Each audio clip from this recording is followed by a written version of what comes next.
So welcome y'all, welcome and welcome back to my channel. My name is Caroline and I'm glad you're here.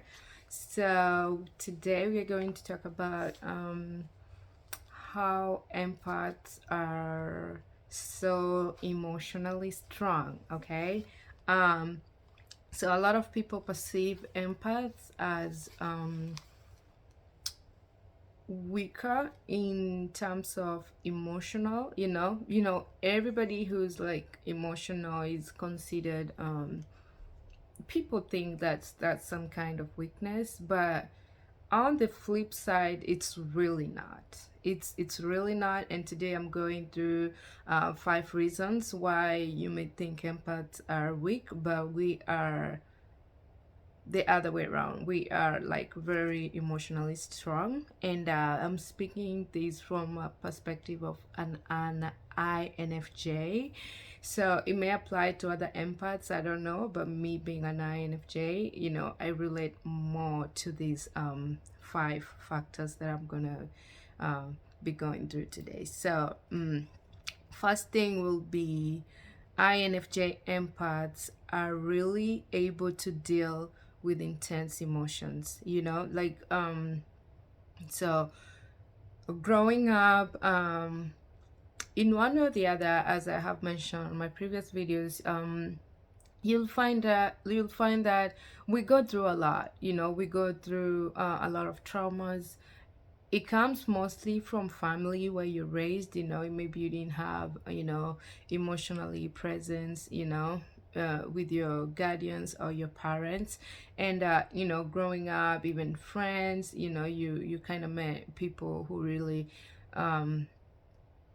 treated you not so good, and you had to endure all of those things growing up. So with that being given, with us having that intense experience growing up when we were just but kids, it helps us as grown-ups adults to kind of like be able to deal with whatever comes our way. As we grow up, some of those stuff you experience as a grown-up, let's say, straight up, even adults try to bully other adults, but INFJ will stand on you and they will really put you to your place just because it's something so close to us, and if we experienced a lot in our childhood, so that kind of prepared us for who we are today.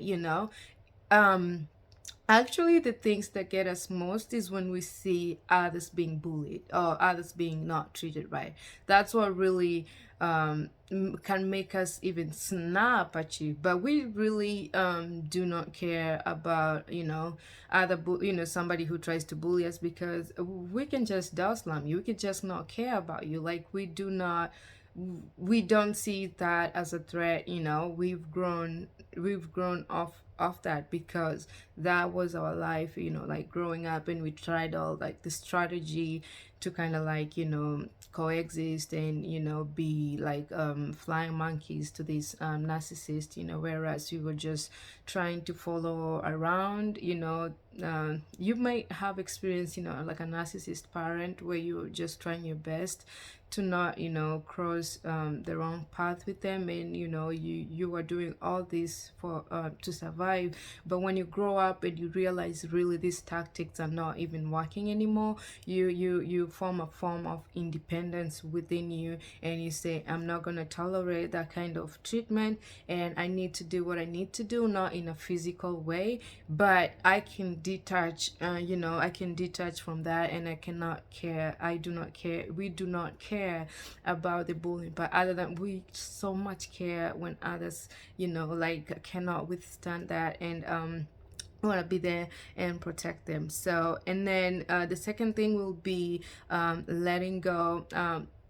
As I say in the first one, able to deal with intense emotions, I have mentioned that we can be able to like let go. And if we deem somebody is being bullying or just micromanaging us, we can be able to let go. So yeah, this letting go can be a lot much easier to INFJ empaths than any other type, because as I say, growing up, we've experienced all these people, and it was really hard for us to like let go of this toxic situation. But as we grow up, we realize everything we did for these people, and still, we let go of that, and the pain that came with that has already prepared us already how to be able to let go. So it's easier for us if we seem like a situation is not working with a person, with a friend, or with a relationship or job wise, we can be able to stand and say no, we're going to let go. Like it's easy for us to really, take that situation and be like, if it's not serving me right, I'm more than willing to let this go. Like I'll give you an example where I was working, and I worked there for like 2 years, but a boss kind of crossed my path. I was really doing my best in that job. I really was putting my 100, but if the boss maybe didn't see that, and once I made like a little human mistake, I was bombarded with like a lot of, it's not even questioning, like they were putting me down in a way I thought, no, I do not deserve this when I put 100%. And if I did something really not that big of an issue, it was not a risky to my job or to anyone I was working with. It's just like a human mistake. Then I'll be like, okay, if you cannot, if you cannot take me as human and talk to me, in the right way, and I'm willing to change, then is there's nothing we're doing here. I'd rather just let go. And yeah, that was it. If I've not if we are not being treated right, especially when we give 100%, then we gotta go. And then adapting to new environment is very scary to, like, most people, and even us. And we do not know or understand how strong we are in this area. We can be able to adapt to new environment, just like that. We do not like it, but when we are put in that situation, we can thrive in it.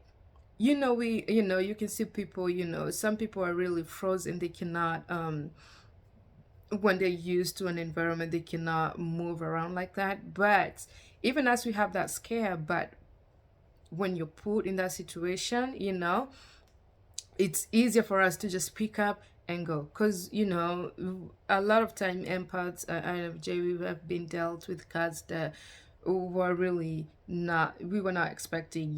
We go through life anyway, just like anybody else, where you're dealt with different cards and you have to deal with it. It don't matter if it's fair, or if it's fair or not.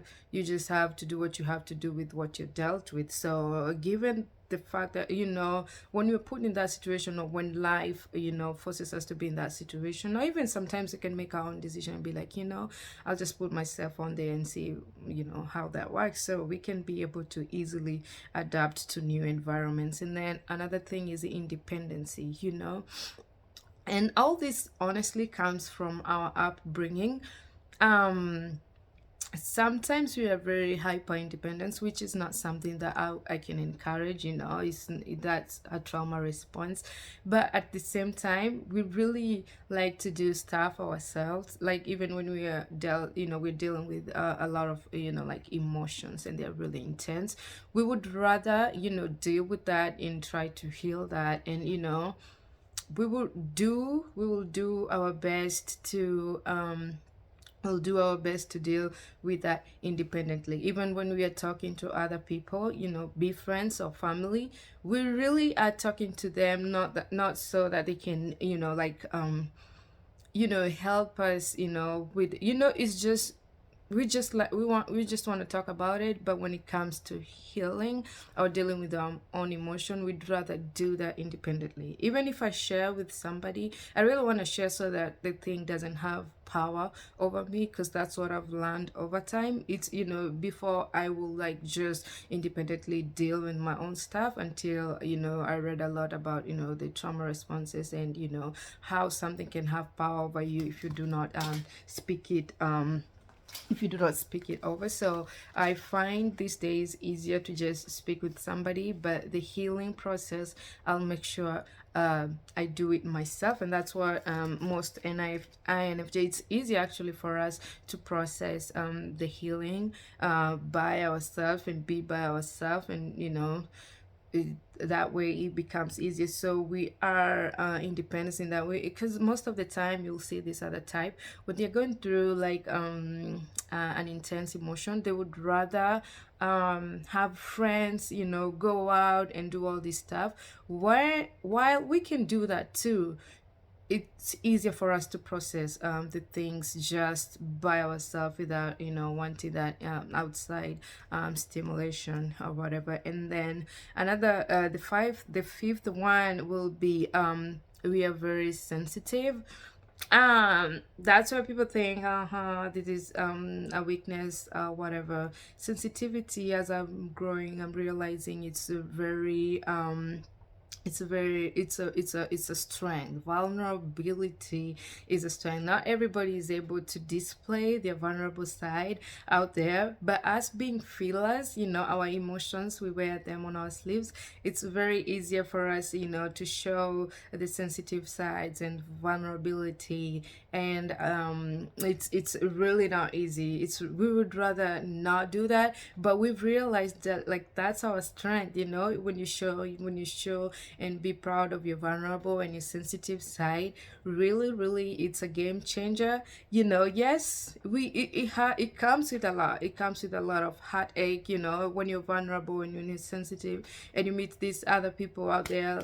Let's say even, narcissists, especially when they see that, they want to prey on that, they want to use that against you. But really, when you know that, and that comes where you need to set your own boundaries. And I know I may say this very confidently, but I'm still working on setting the boundaries, because that's where it's at. You cannot be vulnerable and sensitive without you having to set your boundaries and protecting your energy. So today I had all those fives. If I need to add more, I'll do a part two. But thank you guys for being here. I'm glad and I hope you enjoyed it. Thank you, and thank you again. Bye.